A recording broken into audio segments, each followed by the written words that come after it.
Saludos. Bien, en esta oportunidad mi equipo y yo vamos a exponer lo concerniente a los efectos de la difusión externa en reacciones heterogéneas, ¿no? El equipo está conformado por Alarcón Aliaga, quien les habla, Alarcón Tecén, Alata Bautista, Aliaga Fernández, Borja Calderón y Bravo Matías. ¿Correcto? El contenido que abordaremos a lo largo de la presentación eh, abarca 5 puntos principales, ¿no? Los fundamentos de la difusión. También tenemos la difusión binaria, luego la resistencia externa a la transferencia de masa, también la sensibilidad de parámetros y finalmente el modelo del núcleo en contracción. Correcto. Empecemos con los fundamentos de la difusión y para ello deberemos tener en cuenta que para todo análisis de una reacción, ¿no? Existe un algoritmo de análisis el cual de manera clásica implica el balance molar, la ley de velocidad, luego aplicar la estequiometría en la reacción, luego combinamos estas expresiones matemáticas obtenidas a lo largo de este análisis y evaluamos, ¿correcto? Bien, pero en este caso, al incorporar los fundamentos de la difusión en nuestro análisis de reacción, va a haber una pequeña modificación justamente en el primer paso que concierne al balance molar, ¿ok? Y aquí vamos a incluir a la densidad de flujo molar, denotada con W sub AZ, ¿no? Y esto va a abarcar también los efectos de la difusión, ¿no? Tenemos que el flujo, ¿no? Está calculado por la multiplicación, el producto del área transversal en metros cuadrados por la densidad de flujo molar, ¿no? Que tiene como unidades mol por metro cuadrado por segundo. Bien, y luego nos preguntaremos qué es la difusión, ¿no? Ya que la vamos a incorporar en nuestro análisis. Y bien, la difusión, en términos precisos, viene a ser la mezcla espontánea de átomos o moléculas por movimiento térmico aleatorio, ¿no? Y justamente se da en ausencia de gradientes como temperatura, potencial eléctrico o también potencial gravitacional, ¿no? Asimismo, las moléculas de una especie dentro de una misma fase se difundirán en las regiones de mayor concentración a concentraciones más bajas, ¿no? Justamente se lleva a cabo por efectos de un gradiente de concentración, principalmente. Si realizamos el análisis del balance de la densidad de flujo molar en coordenadas rectangulares, obtenemos la primera expresión, ¿no?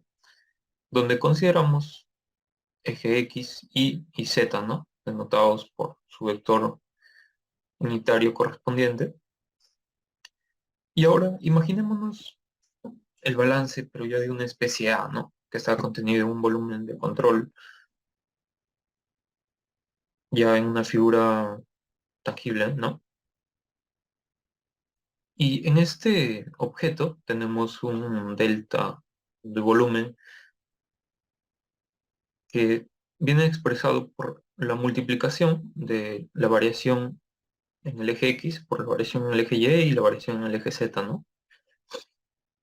Correcto. Y también tenemos que los fundamentos de flujo de la difusión tienen como expresiones las aquí mostradas, ¿no? Por ejemplo, el flujo de A en dirección Z, viene a ser el producto de la densidad de flujo molar de A en Z por la multiplicación entre X e Y, ¿no? Es decir, en esa área transversal. Y aquí podemos apreciar en la figura que Z atraviesa el área contenida entre X e Y atraviesa el área entre X y Z, ¿no? Y así sucesivamente. Correcto. Si realizamos el balance molar correspondiente, Es decir, que vamos a tener una diferencia del flujo de entrada menos flujo de salida, tanto en X, Y y en Z. Vamos a sumar una generación que exista dentro de nuestro volumen de control, y todo esto va a ser igual a una acumulación que exista dentro del sistema, ¿no? Tenemos la siguiente expresión, ¿no? Luego de realizar dicho balance. Pero podemos hacer un artificio matemático, que sería dividir entre el volumen de este sistema, ¿no? Que es el producto de la variación entre estos tres ejes ya mencionados. Y si tomamos el límite para que estos valores, estos nuevos valores tiendan a cero, vamos a obtener el balance de flujo molar en coordenadas rectangulares, que viene expresado por la siguiente ecuación, ¿no? Asimismo, estas ecuaciones, como ya se ha mencionado, son válidas son ecuaciones rectangulares, y aplicado este mismo criterio, pero a coordenadas cilíndricas, vamos a obtener la siguiente expresión, ¿no? Pero acá hay una consideración, que no existe variación en la rotación en torno al eje Z, ¿no? Bien, también deberemos comprender básicamente qué es la densidad de flujo molar, ¿no? Ya que la hemos venido mencionando.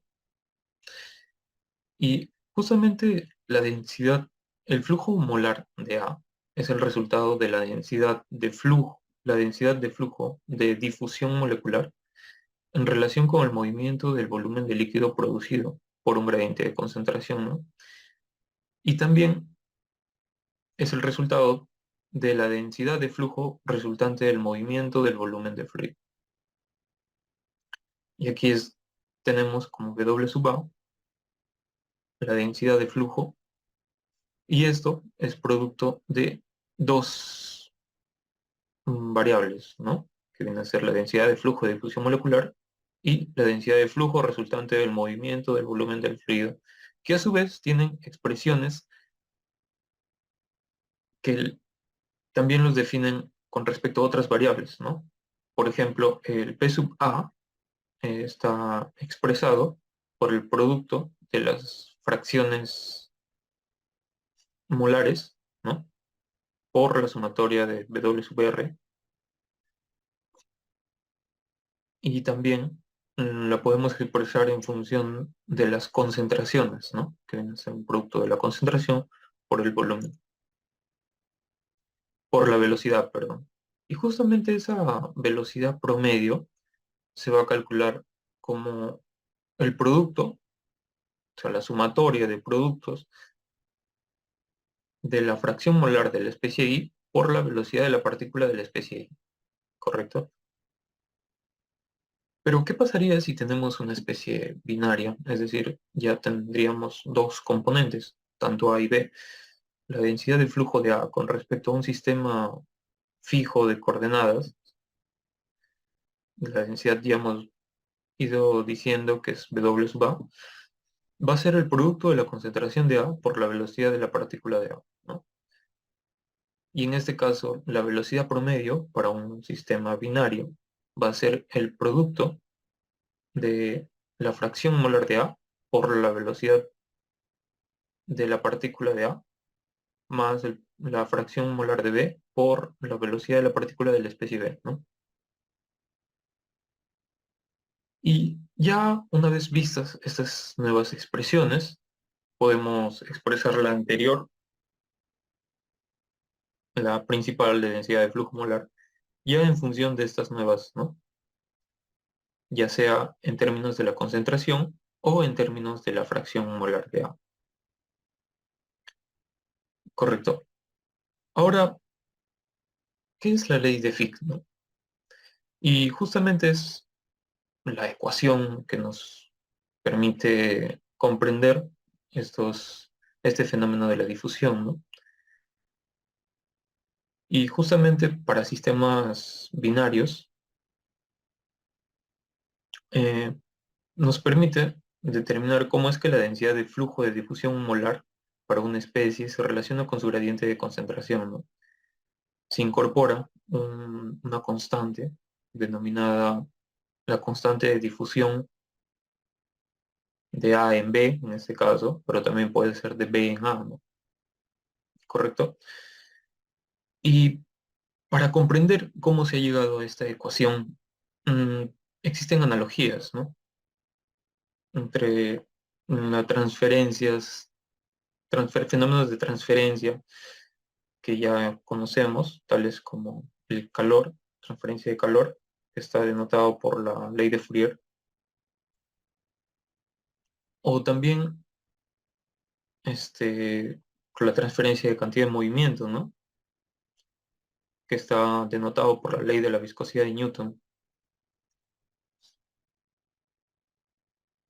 Pero principalmente, la ley de Fick resulta de una analogía, como ya las ya mencionadas, que son la ley de Fourier o la ley de viscosidad de Newton, y nace esta ecuación, ¿no? Donde evidentemente se incorpora el coeficiente de difusión de A en B por el diferencial de concentración de A con respecto al diferencial de Z, ¿no? Bien, la densidad de flujo por difusión de A se relaciona con el coeficiente, se relaciona con el gradiente de fracción molar por la primera ley de Fick, como ya se ha ido viendo, ¿no? Pero teníamos que este J sub A ya está, ya lo habíamos visto, y justamente lo hemos visto en las expresiones de cálculo de la densidad de flujo molar, ¿ok? Y la podemos reemplazar, ¿correcto? Y obtenemos que la ecuación de la densidad de flujo molar viene a ser esta expresión, o también la podemos expresar en función de la concentración total constante, y nos quedaría la última expresión de este slide, que vendría a ser una ecuación muy útil para comprender justamente el aporte de la difusión en cualquier reacción química, ¿no? Y doy pase a mi compañero. Ya, buenas. Continuando con la exposición, se tocará el subtema de difusión binaria.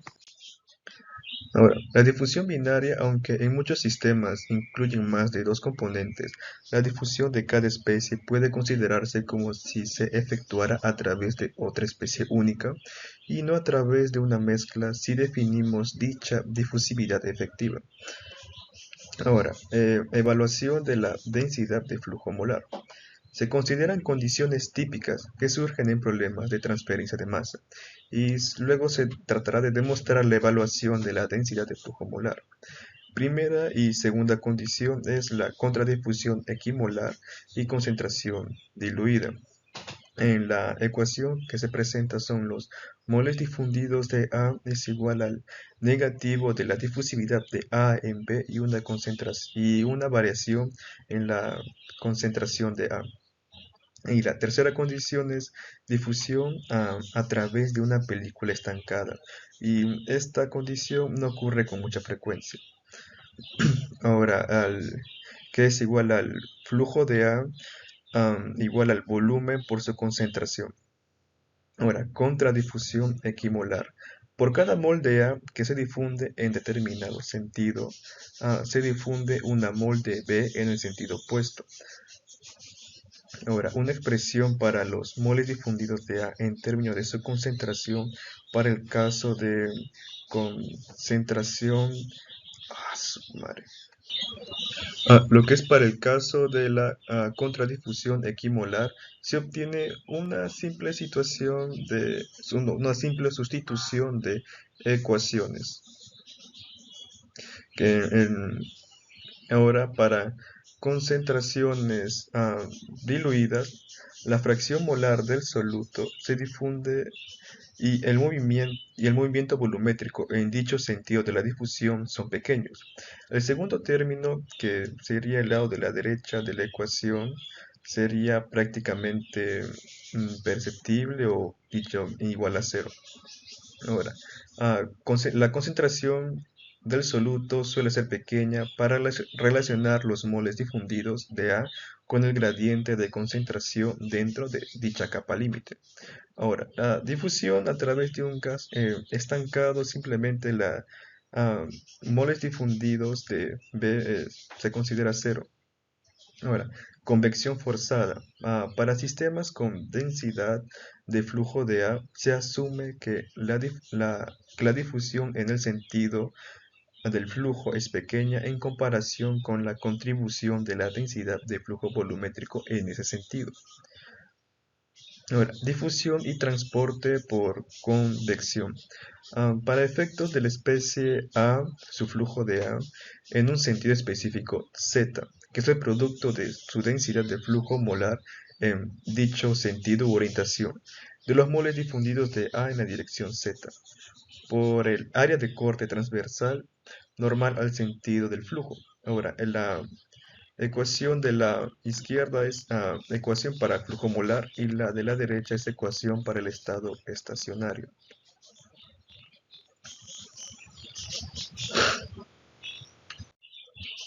Ahora, condiciones frontera. Para reacciones instantáneas en la frontera, las concentraciones de reactivos en la frontera se consideran igual a cero. Ahora, densidad del flujo frontera. Ausencia de como una primera característica o situación sería ausencia de transferencia de masa en la frontera. Se considera entonces que los moles difundidos de A son igual a cero.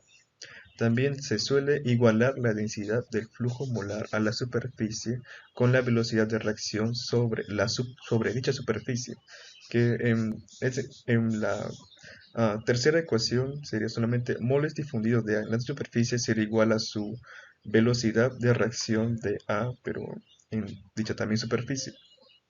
Ahora, también se iguala la densidad de flujo molar a la frontera con el transporte convectivo a través de la capa límite. También podemos ver su ecuación que sería los moles difundidos de A en la capa límite y que es igual a Kc y una diferencia de concentraciones, donde Kc es el coeficiente de transferencia de masa y C sub A y C sub AB son las concentraciones en la superficie y volumétrica respectivamente. El último sería planos de simetría. Cuando el perfil de concentración es simétrico en torno a un plano y el gradiente de concentración es cero en dicho plano de simetría. Y por último, modelado de la difusión sin reacción. Para el desarrollo de modelos matemáticos y para sistemas donde se producen reacciones químicas en los cuales dichos efectos de la difusión son importantes, existen pasos sugeridos.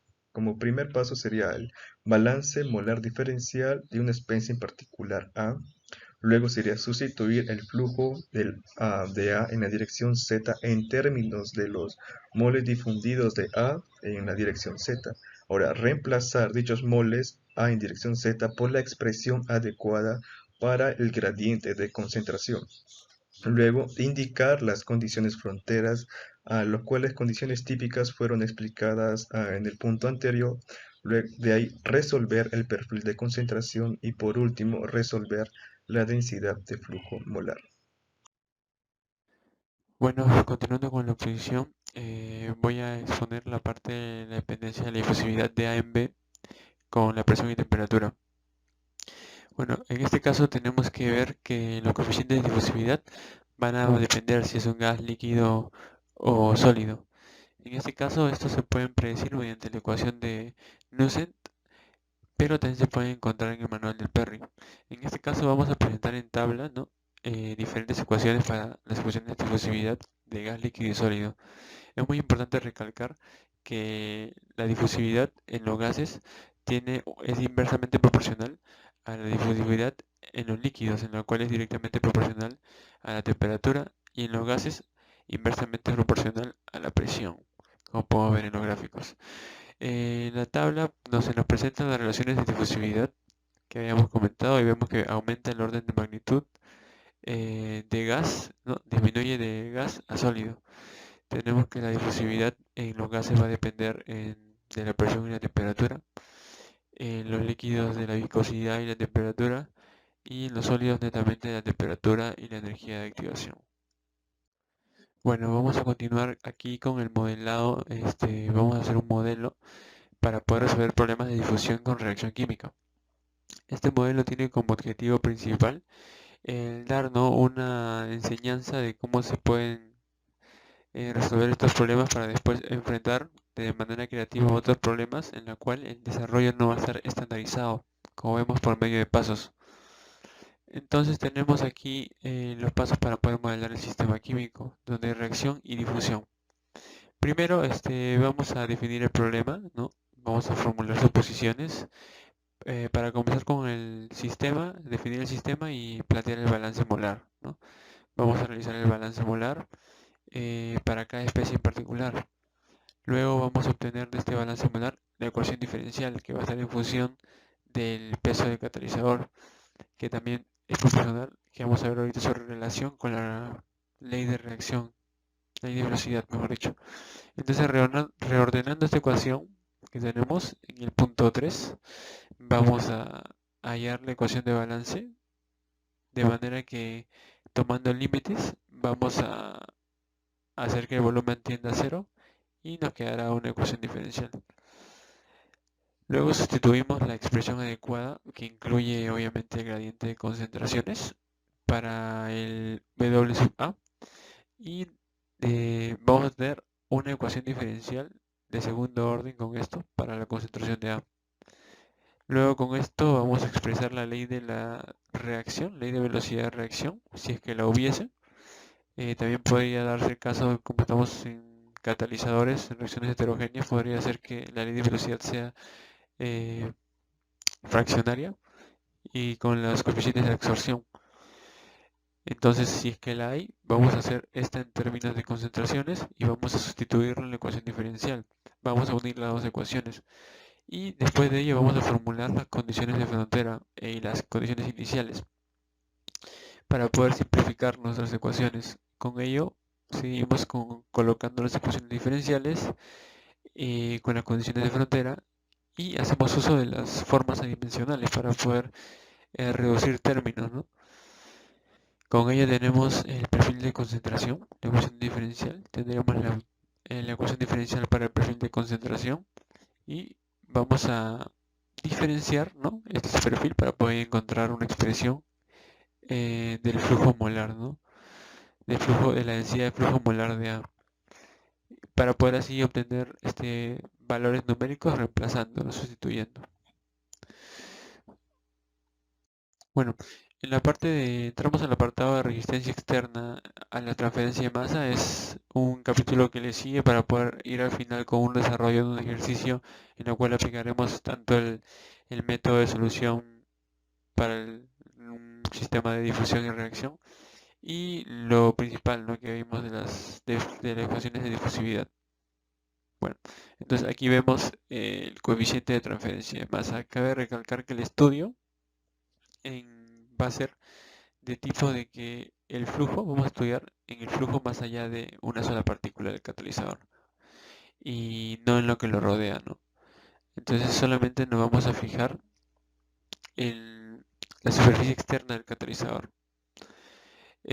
Vamos a definir también qué es la capa límite, ¿no?, que es el espacio, la distancia en la cual se va a alcanzar una propiedad del 99% de su capacidad volumétrica, ¿no? En este caso puede ser una capa límite hidrodinámica o puede ser una capa límite de transferencia de masa, ¿no?, en la cual el 99% a partir de este espacio va a ser donde se encuentra la concentración volumétrica. También de este estudio vamos a encontrar el perfil de concentraciones, en el cual se va a expresar en torno a la capa límite cómo varía la concentración. Y finalmente podemos ver en la gráfica cómo se expresa, ¿no?, la capa límite en torno a la superficie del catalizador. Podemos ver que la concentración de AB es la concentración que se encuentra en el seno y la concentración de A sub S es la concentración de la superficie del catalizador. Podemos ver que esta capa límite tiene una tendencia proporcional desde su superficie hacia el episodio de la capa límite y va a tener otro comportamiento en el seno del fluido, ¿no? Esto también va a depender mucho si si la ecuación si la ecuación depende directamente de la velocidad de reacción o de los fenómenos de difusión, ¿no? Que vamos a estudiar más adelante. Bueno, siguiendo con el coeficiente de transferencia de masa, se elabora un modelo, ¿no? Para estudiar estos fenómenos, ya que hemos visto la capa límite, ¿no? Se elabora un modelo en el cual este es un método, como vemos en la gráfica, en la cual se estudia la superficie y el seno del fluido, ¿no? La distancia que lo separa es la capa límite. Bueno, es una película estancada, vamos a estudiar una película estancada y como vemos en la gráfica es de manera plana, ¿no? Entonces vemos de que vamos a plantearnos la ecuación para concentraciones diluidas en la cual la difusividad entre la capa límite viene a ser el coeficiente de transferencia masa K sub S y esto va a ser multiplicado por la variación de la concentración, ¿no? Desde el seno menos la superficie. Y esto va a tener como consecuencia la W sub A, ¿no? Que hemos visto. Sustituyendo vamos a tener la ecuación de la derecha, ¿no? Que tiene un significado así una ecuación similar a la de transferencia de calor, en la cual podemos ver también la resistencia a la transferencia de masa, que es 1 sobre K sub S, y la fuerza impulsora que viene a ser la gradiente, ¿no? La gradiente de concentraciones, ¿no? Todo esto viene a ser la densidad del flujo, que es W sub A. Bueno, para seguir en este estudio vamos a tener que usar uso de correlaciones para el coeficiente de transferencia y masa.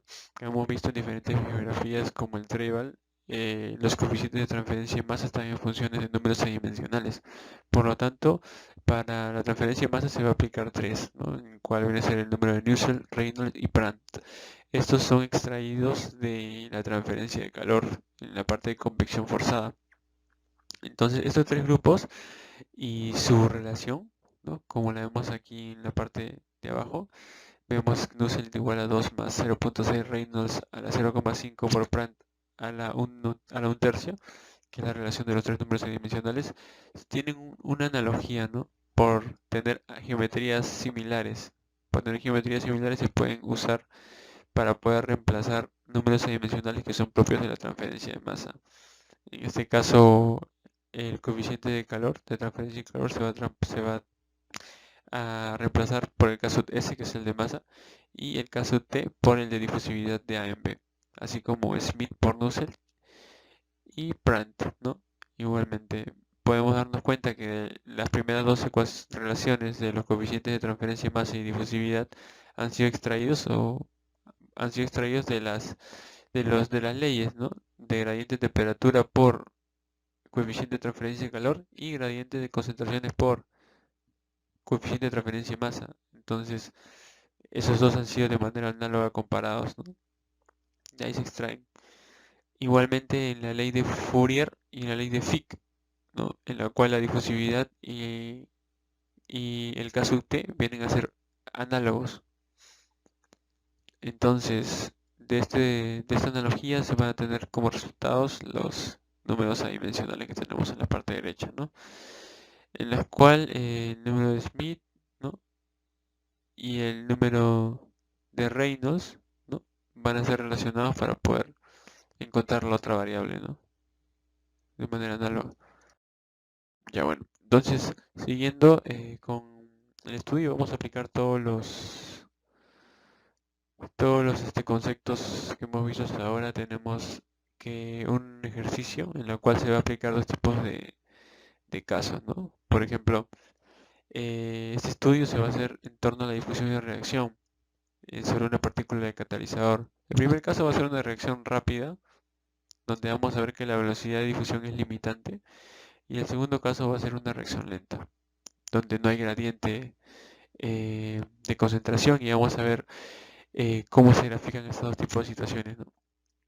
Bueno, el ejercicio nos dice lo siguiente, nos dice que la reacción va a ser rápida, bueno, sobre la superficie del catalizador. Estamos viendo el primer caso. Vamos a calcular y se calcula la densidad de flujo básico del reactivo A hacia una sola partícula de catalizador de 1 centímetro de diámetro, suspendida en un volumen grande de líquido.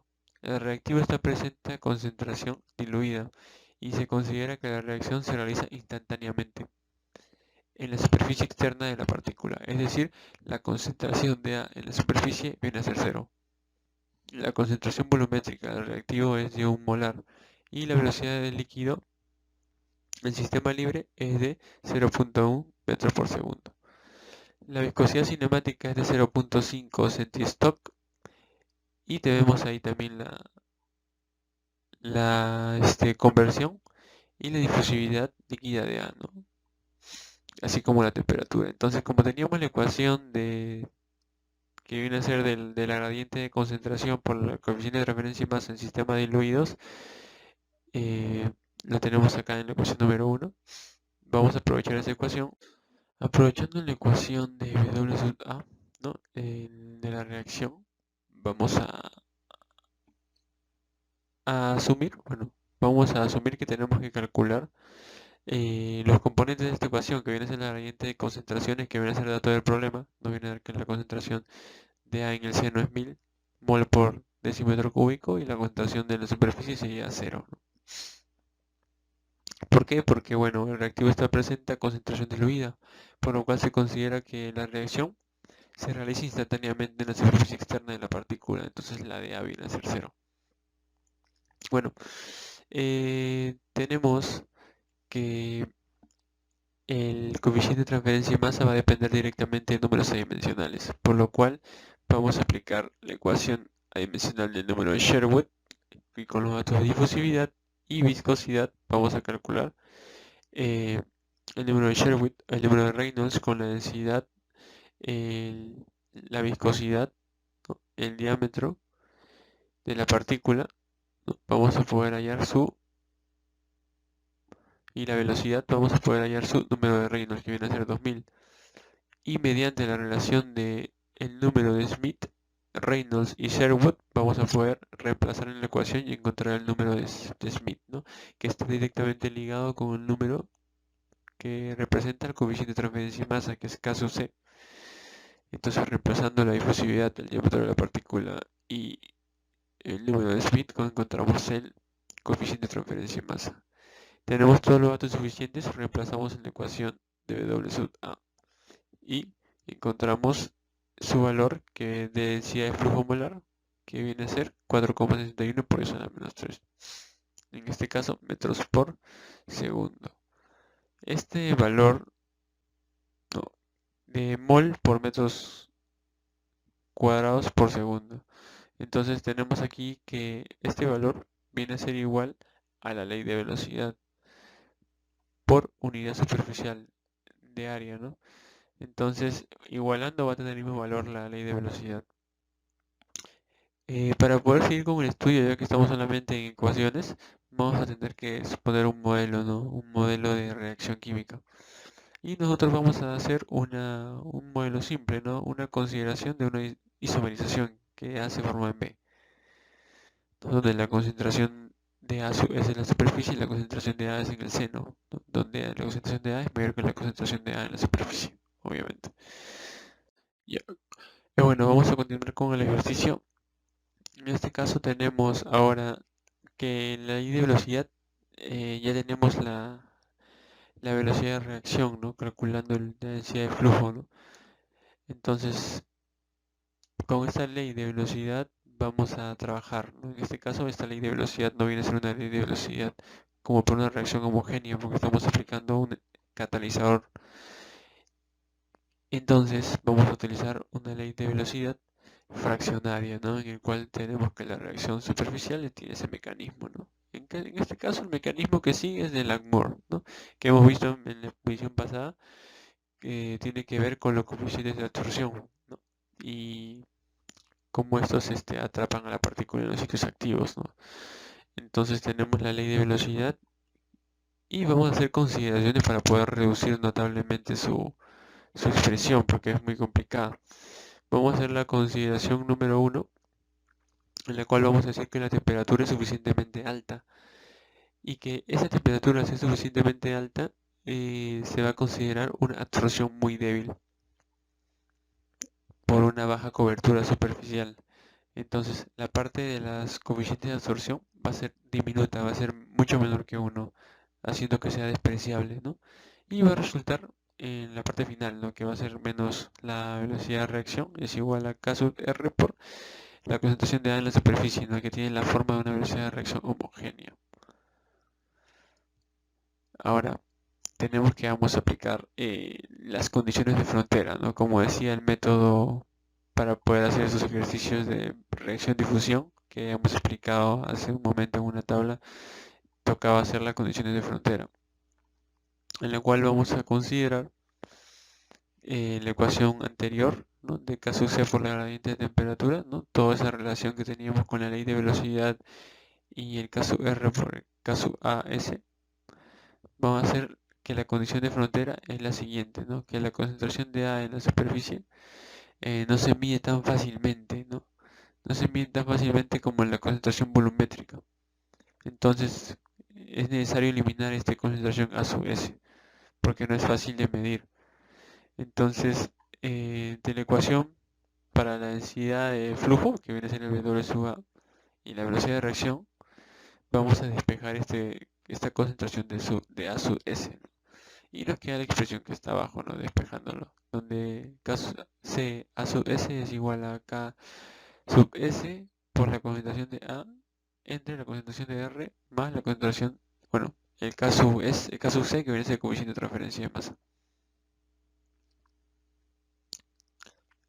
Listo. Entonces, siguiendo con el problema, vamos a reemplazar este dato de la concentración en la superficie.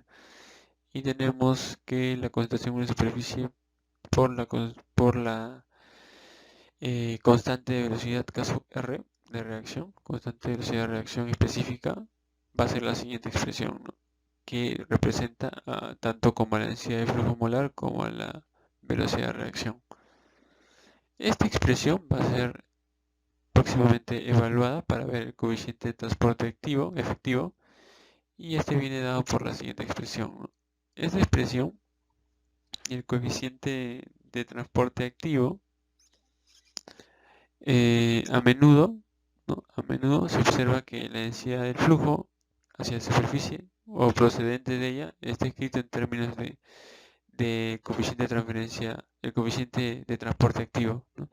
Entonces viene a ser una simplificación, ¿no? Por ejemplo, vamos a comparar la ecuación que tenemos por aquí de la densidad de flujo con esta densidad de flujo, y tenemos que simplemente hemos agarrado los términos que están por aquí y lo hemos reducido a uno, ¿no? Que es el coeficiente de transporte efectivo, ¿no? Bueno, finalmente una vez que tenemos la expresión general, ya podemos aplicarla para diferentes casos. En este caso teníamos dos, ¿no? Que habíamos planteado, una reacción lenta y una reacción rápida. La reacción lenta nos decía que era independiente de la gradiente de concentraciones, y podemos verlo aquí, ¿no? Donde vemos que la concentración, no, el coeficiente de transferencia de masa es mucho mayor a la constante de velocidad. Por lo tanto, en la expresión que teníamos antes, ¿no? Ya, o sea, sin el coeficiente de transporte activo, vamos a tener que al dividirlo entre K sub C, este va a ser mucho menor que 1, por lo tanto nos quedaría de esta manera, ¿no? Que es aproximadamente la ley de velocidad por concentración de A. Y esta expresión, ¿no? Que tenemos algo que nos resulta de esta consideración en la reacción lenta, naturalmente en la gráfica, como vemos, está limitada, como dice, por la reacción. Entonces va a tener una gráfica un poco constante, ¿no?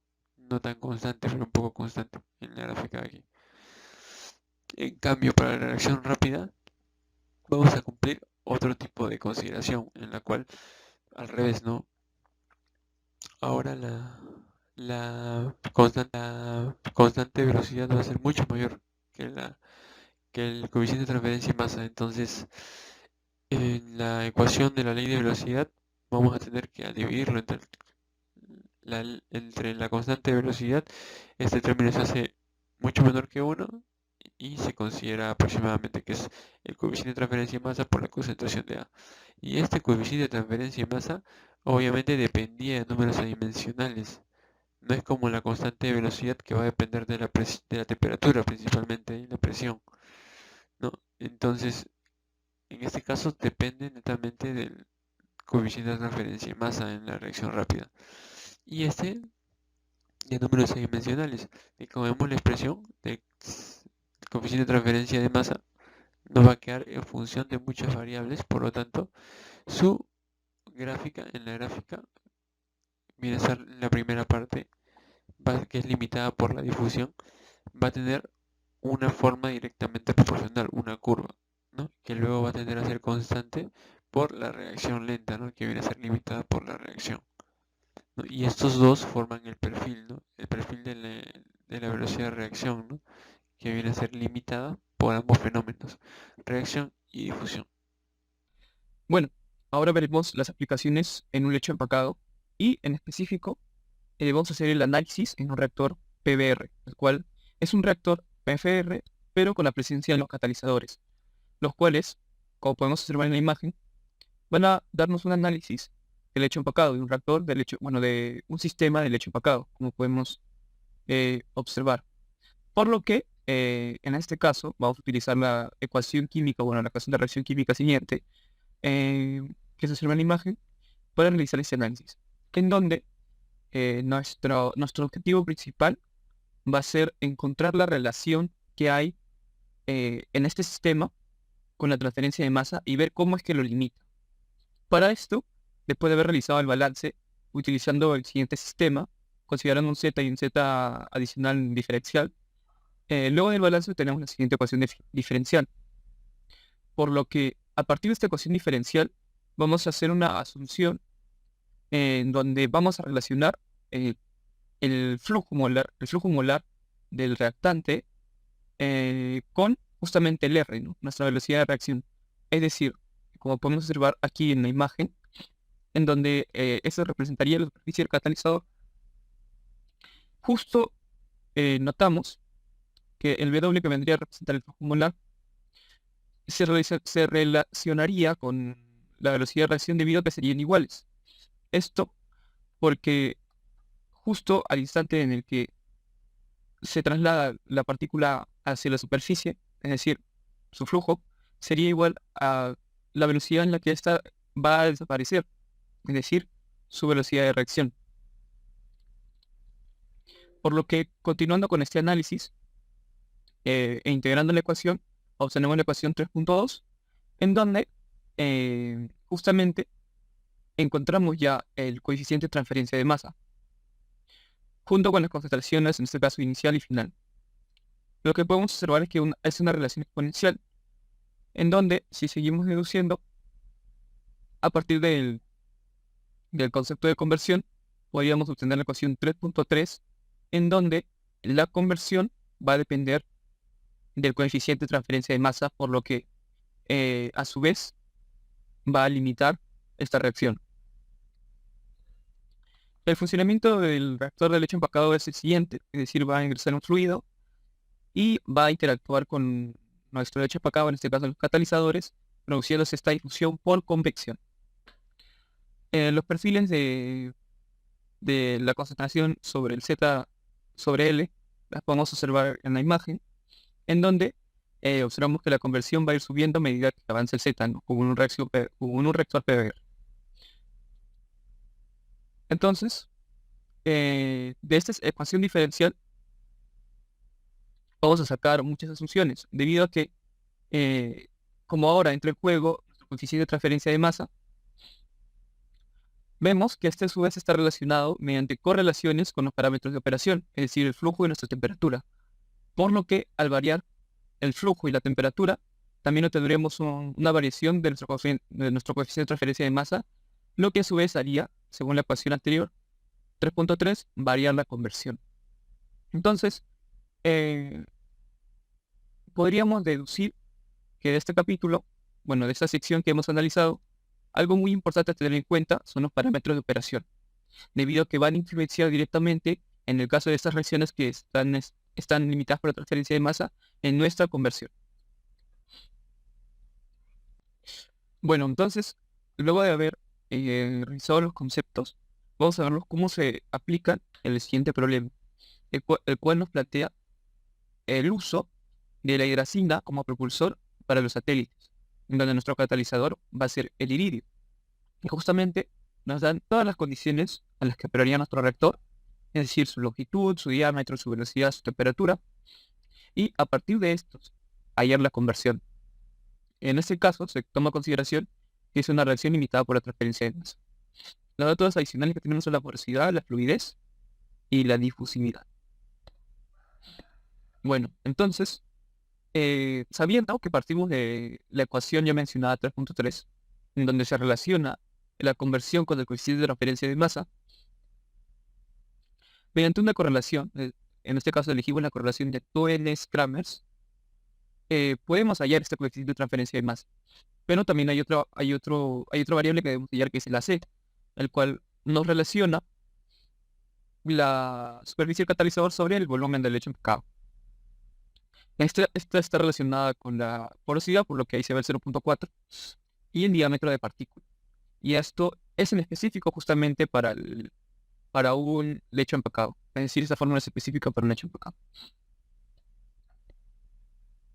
En este caso, para el lecho empacado por el catalizador, se hace un análisis. Bueno, de la correlación, el número de Sherwood podemos hallarlo mediante... bueno, cabe recalcar que el número de Sherwood es en este caso está relacionado con un pequeño apóstrofe. Ese número de Sherwood lo podemos hallar por el número de Reynolds, también con un pequeño apóstrofe, por el número de Smith. En donde el número de Smith podemos hallarlo con, bueno, ya que tenemos la viscosidad sobre la difusividad. En donde la difusividad va a estar definida por la siguiente ecuación, ya que nos dan una difusividad de dato a una temperatura, podemos hallarla a nuestra temperatura de 450 mediante la siguiente relación. La temperatura 2 sobre la temperatura 1 y desestimando la variación de presión, es decir, que P1 sobre P2 va a ser igual a 1. Una vez que ya tenemos el número de Schmidt, tendremos que ir el número de Reynolds, el apóstrofe, el cual es el número de Reynolds sobre 1 menos la porosidad por esta variable gamma. El número de Reynolds, como saben, está definido por el diámetro de partícula por la velocidad sobre la viscosidad. Y en este caso, el gamma está definido por la siguiente ecuación, justamente en específico también por el hecho empacado. Observamos que a estas tres ecuaciones, incluyendo la C, solamente nos faltaría el diámetro de partícula para poder hallar todas las demás ecuaciones, el valor de las demás ecuaciones. Entonces, el diámetro de partícula está definido por esa siguiente ecuación. Entonces, solamente nos quedaría reemplazar. Esa ecuación también se deriva en este caso, el caso específico del lecho empacado. Y los valores que obtendríamos serían los siguientes: para el número de Reynolds apóstrofe, el de Schmidt, el Smith, el Sherwood, perdón, y el coeficiente de transferencia de masa. Reemplazaríamos y obtendríamos la conversión de 87%. Bueno, eso sería todo por mi parte. Le doy paso a mi compañero.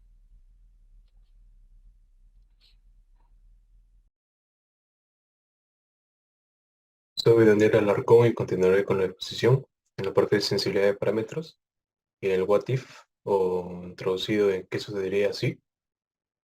Aquí tenemos la sensibilidad, y como concepto tenemos que nos permite predecir el efecto en los cambios de las variables del sistema sobre la operación de un proceso. Y como ejemplo práctico se toma el caso de los reactores empacados limitados por la transferencia de masa como modelo. Y se toma la correlación de Thoenes y Kramers, y está aquí en la ecuación 4.1, que se puede observar que el coeficiente de transferencia de masa, el K sub C, depende de ambos términos, ¿no? El término 1, que está aquí en la parte izquierda, y el término 2. El término 1 depende de las propiedades las propiedades físicas, las cuales son temperatura, presión, y el segundo término del sistema, que es el flujo con el que entra o el tamaño de partícula que se está usando. Y aquí tenemos una leyenda donde nos indica los subtérminos de cada uno de estos, Y por ejemplo tenemos el D sub K sub B que nos indica la difusidad de la fase gaseosa de A en B, metros cuadrados por segundo. La viscosidad cinemática en unidades metros cuadrados sobre segundo. El D sub P, que es el diámetro de partícula en metros, y el U mayúscula, que es la velocidad superficial del gas a través del lecho. Y tenemos que a un diámetro de partícula menor, esto va a suceder de que el coeficiente de resistencia de masa aumente. Es una comparación que se puede hacer. Luego tenemos la parte de la derecha que nos indica un ejemplo. El ejemplo consiste en el caso de dividir y vencer. Se está efectuando una reacción limitada por la transferencia de masa en dos reactores de volumen y empaques iguales, que no se nota, aquí en la parte de la letra, y conectados en serie. Dice que actualmente se logra una conversión del 86,5% con dicho arreglo, que es lo que, la figura la primera figura letra A que se puede observar. Aquí está en números. Y dice que se sugiere separar los reactores y dividir equitativamente ambos, tanto el flujo para que se pueda reducir la caída de presión. Este es lo que hace en el supuesto, en la hipótesis que se están planteando en este ejemplo, y con esto que busca reducir que los requisitos del bombeo sean menores. Y lo que se busca también es lograr que la conversión sea más alta, y lo que tenemos que averiguar es que si esto se cumple o no, si es que va a ser la conversión mayor o menor de 0,865.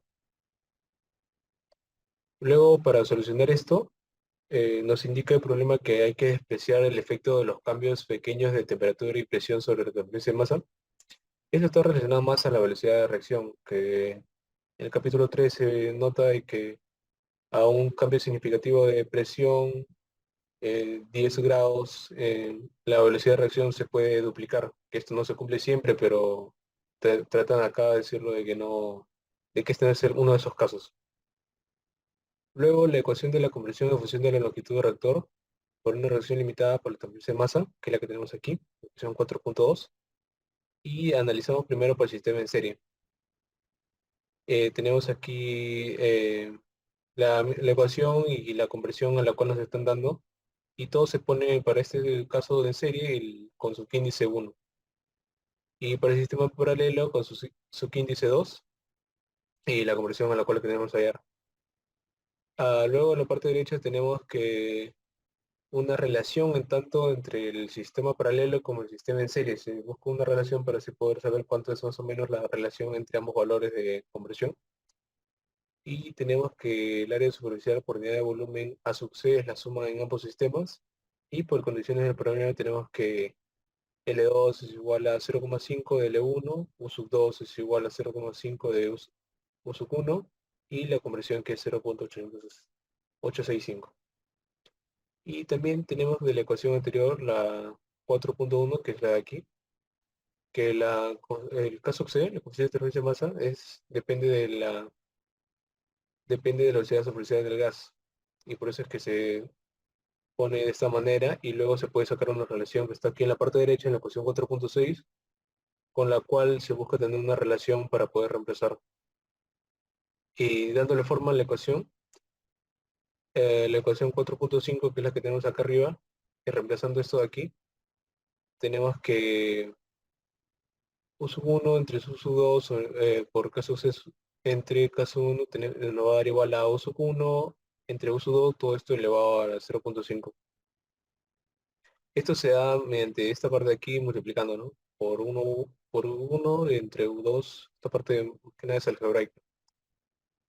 Luego reemplazando, tenemos esta ecuación de acá, la ecuación 4.8, y luego esta parte también es algebraica, y luego reemplazando los valores los valores que tenemos de la conversión, y poniendo L sub 2 en función de L sub 1 y U sub 2 en función de U sub 1, también nos da que el valor de la conversión en el arreglo en paralelo es 0,76.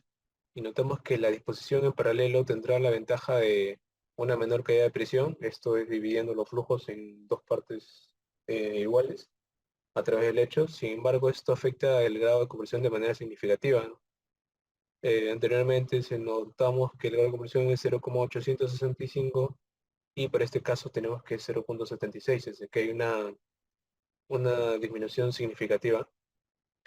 Y con esto tenemos que si la reacción estuviese limitada solo por la velocidad de reacción, ambos arreglos darían la misma compresión, pero para este caso no sucede así, sino los que están limitados por el coeficiente de transferencia de masa.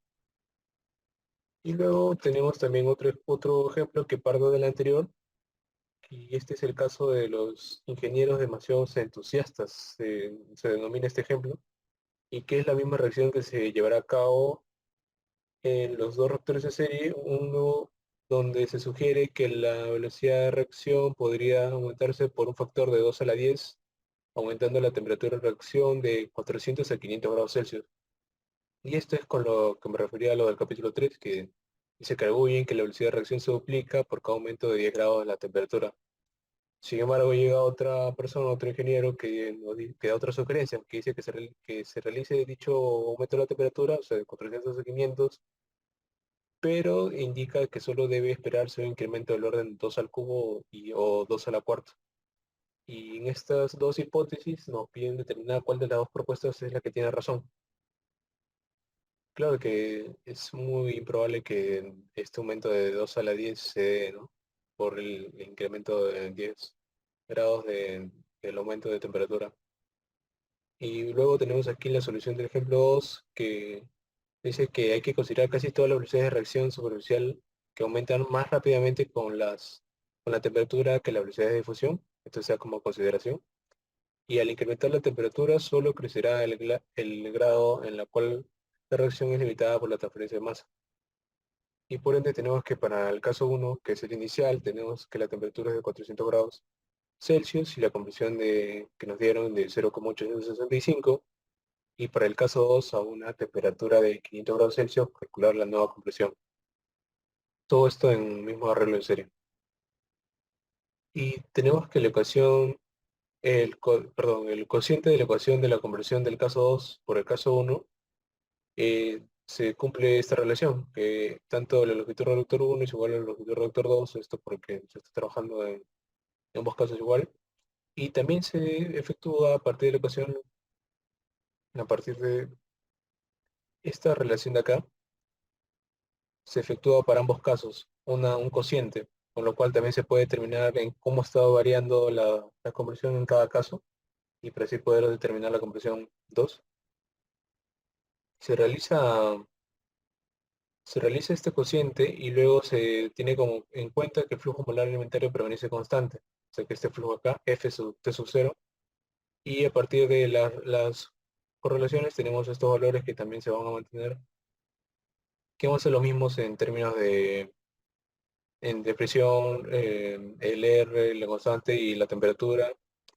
Y también sabemos que tenemos esta relación de aquí, con la cual esta relación tenemos que la velocidad superficial a la temperatura 2 a partir de estos dos de la ecuación 4.10 y 4.11 nos va a dar esta relación de aquí, que es una relación entre U's y T's, con la cual en el arreglo de 4.9 podemos tener una mejor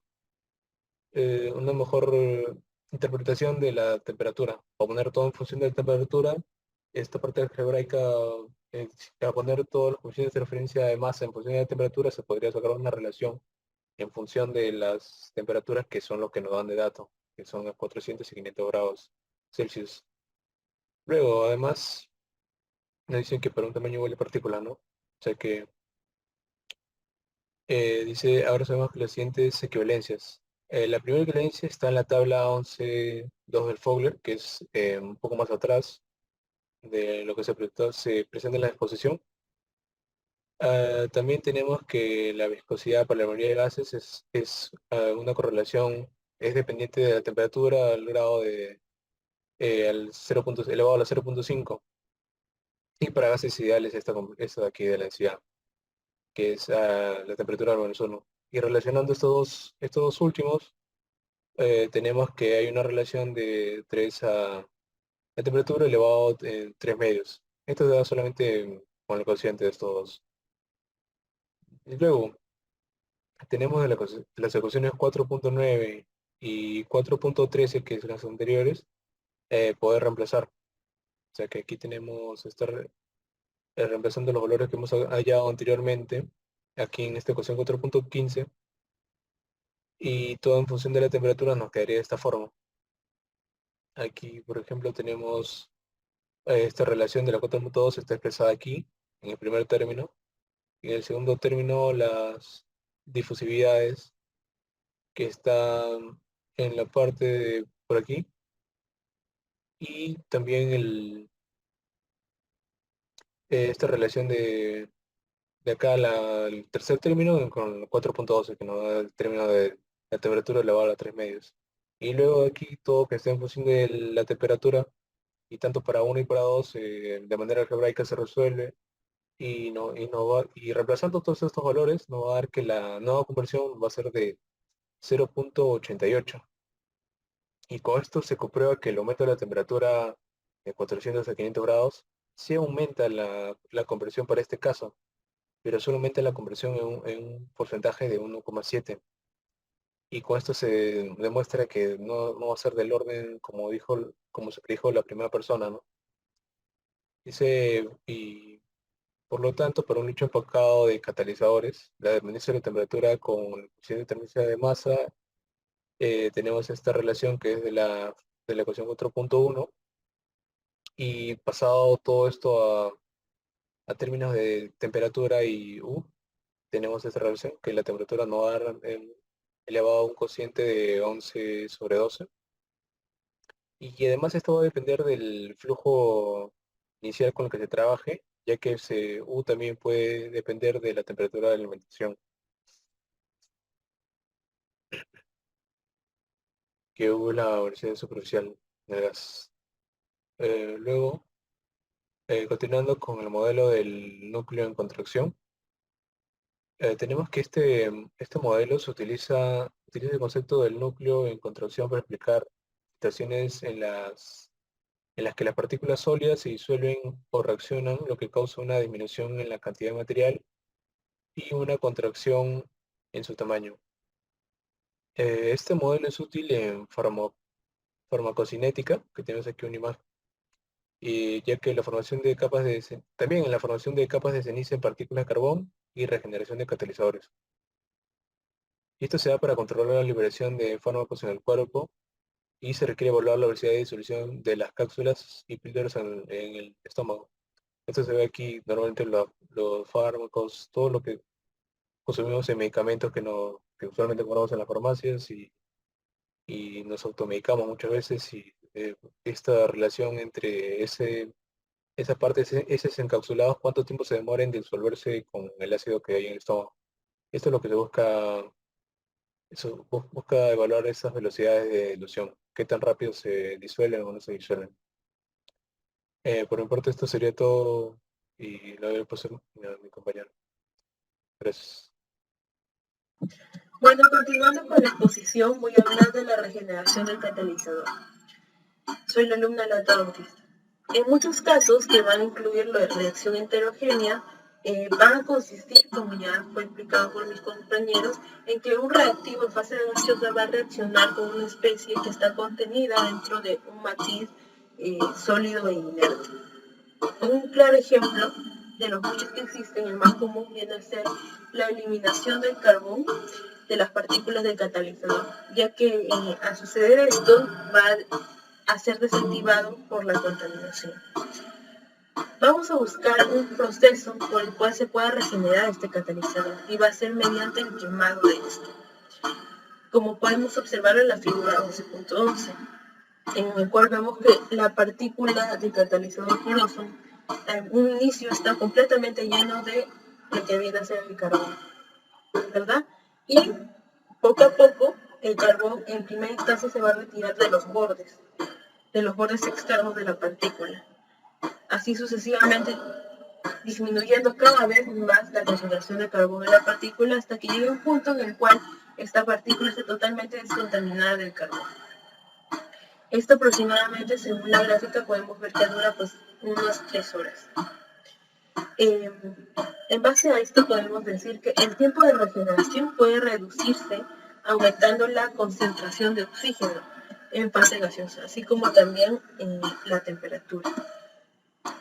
Ahora, para poder ejemplificarlo mejor, como ya vimos cómo va disminuyendo el carbono dentro de esta partícula con respecto al tiempo, ahora vamos a analizar solamente una partícula, en el cual vemos que el núcleo de esta partícula de catalizador es, digamos, 0, y el finalizar de esta partícula es R sub 0.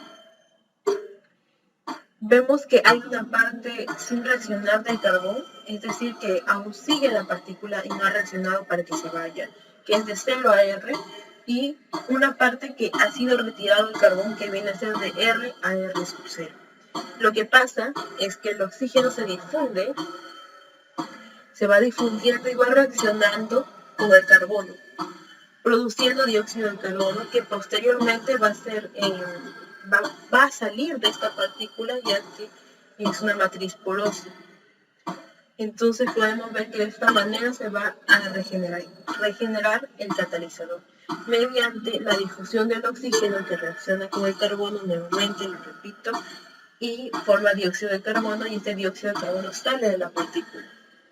Así, poco a poco, el radio de lo que viene a ser el carbón sin reaccionar, va a ser reducido hasta poder ser eliminado por completo.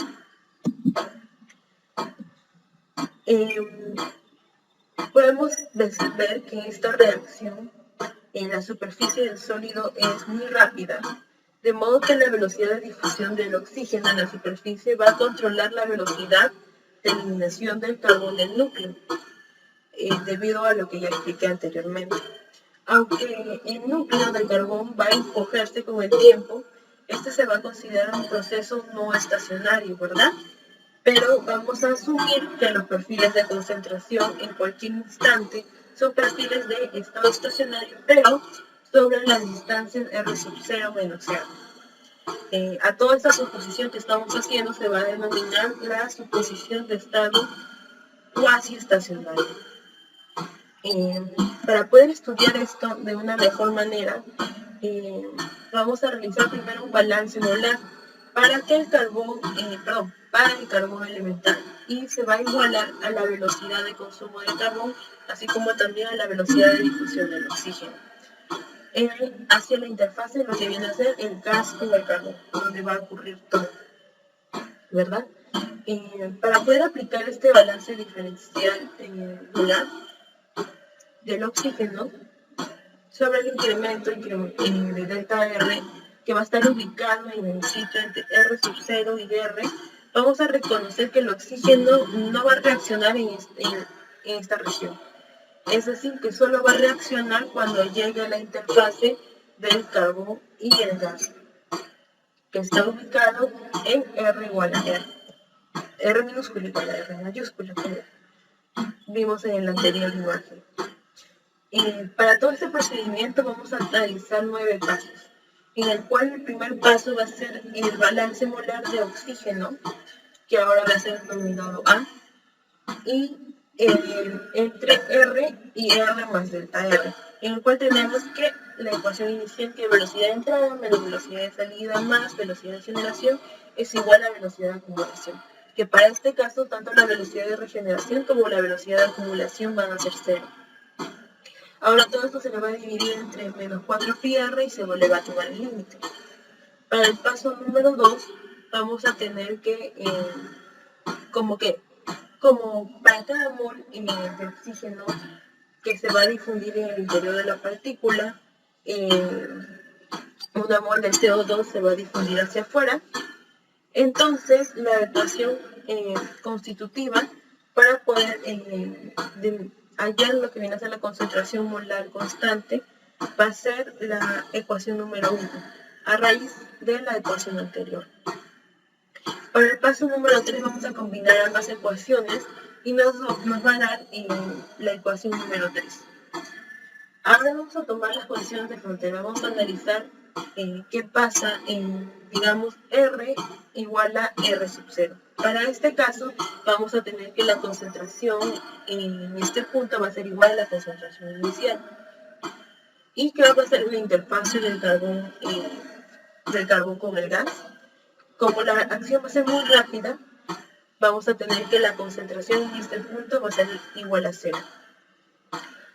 Ahora, bueno, para el paso 5 vamos a integrarlo. Se va a integrar 2 veces la ecuación anterior que ya mostramos. Dado que vamos a tener dos incógnitas K1 y K2, estas se van a hallar mediante las condiciones de frontera ya expuestas, y vamos a obtener lo que viene a ser la ecuación número 4. La cual, si la llevamos a una gráfica de la concentración con respecto al radio, vamos a tener que la concentración va a ir disminuyendo con respecto que va aumentando el radio del núcleo interno. Para el paso número 6 vamos a tener que la densidad del flujo molar de O2 en la interfaz entre el gas y el carbón va a ser la ecuación número 5 que podemos visualizar. Para el paso número 7 vamos a hacer ahora un balance total para el carbón elemental. El carbón elemental no entra ni sale de la partícula. Tomando esto en cuenta y planteando de nuevo la ecuación, vamos a tener que velocidad de entrada menos velocidad de salida más velocidad de generación igual a velocidad de acumulación. Pero para este caso, en el cual el carbón elemental no entra ni va a salir de la partícula, porque lo que sale es el dióxido de carbono, vamos a tener que la velocidad de entrada y la velocidad de salida van a ser 0. Simplificando esta ecuación, vamos a tener el enunciado número 6. Ahora, para el paso número 8, vamos a tener que la velocidad de desaparición del carbono es igual al flujo de oxígeno en la interfase entre el gas y el carbón. Para eso tenemos la expresión número 7, donde finalmente, llegando al paso número 9, vamos a integrarlo y vamos a obtener el tiempo necesario que la interfase del carbón sólido se reduzca hasta un radio R, es la expresión número 8. Esta expresión se puede ver graficada en la figura 11.15, donde vemos que la concentración va a disminuir, va a variar con respecto al radio, pero también estos radios van a variar con respecto al tiempo. Es decir, si tomamos, por ejemplo, una concentración constante en el tiempo número 3, en el tiempo número 1, para comenzar, tendría un radio más pequeño. Para un tiempo número 2, el radio estaría más grande, a una misma concentración todo esto. Y a un radio número 3, el radio todavía sería más grande. De esta manera podemos ver cómo varía el radio también con respecto a la temperatura. Al tiempo. Asimismo, también podemos hallar el tiempo necesario para consumir todo el carbón de la partícula del catalizador. Es decir, cuando R va a ser igual a R sub 0, lo cual lo podemos ver en la ecuación número 9. Ahora voy a hablar de lo que viene a ser farmacocinética disolución de una partícula sólidas monodispersas. Como ya explicamos anteriormente, el ejemplo de la regeneración del catalizador, ahora vamos a considerar un caso en el cual la partícula se va a consumir en su totalidad. En este caso se ha elegido como ejemplo el caso en que la especie A se va a difundir hacia la superficie, para de esta manera poder reaccionar con el sólido B en la interfase líquido-sólido. Ya no es sólido más como en el anterior. Estas reacciones nos dicen generalmente para la especie B son de orden 0 y de primer orden para la especie A. Como podemos ver en la ecuación que está subrayada de amarillo, la velocidad de transferencia de masa a la superficie va a ser igual a la velocidad de reacción superficial, en el cual, después de eliminar la concentración AS, vamos a tener la expresión número 10, en el cual va a ser para una densidad de flujo radial. Ahora, para el caso en que las partículas pequeñas y de esfuerzo cortante despreciable, en el límite del fluido va a ser la ecuación número 11, la ecuación de Frostby, donde D viene a ser el diámetro de la partícula que se va a disolver. Si sustituimos la ecuación anterior y se va a redondear, vamos a tener la expresión número 12, donde nos dice que D va a ser mayor a D asterisco. Cuando pase esto, va a controlar la transferencia de masa. Pero en el caso contrario, cuando D asterisco es mayor que D, va a controlar la velocidad de reacción. Ahora vamos a hacer un balance molar para la partícula sólida. Como hicimos anteriormente, entrada menos salida más generación es igual a la acumulación. En este caso tenemos que tanto la entrada y la salida van a ser cero. Posteriormente, si trabajamos con esta expresión, vamos a tener la expresión número 13. Para un ejemplo en el cual un mol de A se va a disolver en un mol de B. Solamente para este caso, en el cual después de integrar la ecuación número 12, vamos a tener que la concentración de A para un tiempo t sub 0 va a ser la expresión número 14. Por lo tanto, el tiempo para completar la disolución de la partícula es t sub c igual a 1 sobre alfa por b sub i más d sub i al cuadrado entre 2 d sub asterisco. No olvidando que tenemos la consideración de que si d es mayor que d asterisco va a controlar la transferencia de masa. Y si d asterisco es mayor que d, va a controlar la velocidad de reacción. Eso sería todo por mi parte. Muchas gracias.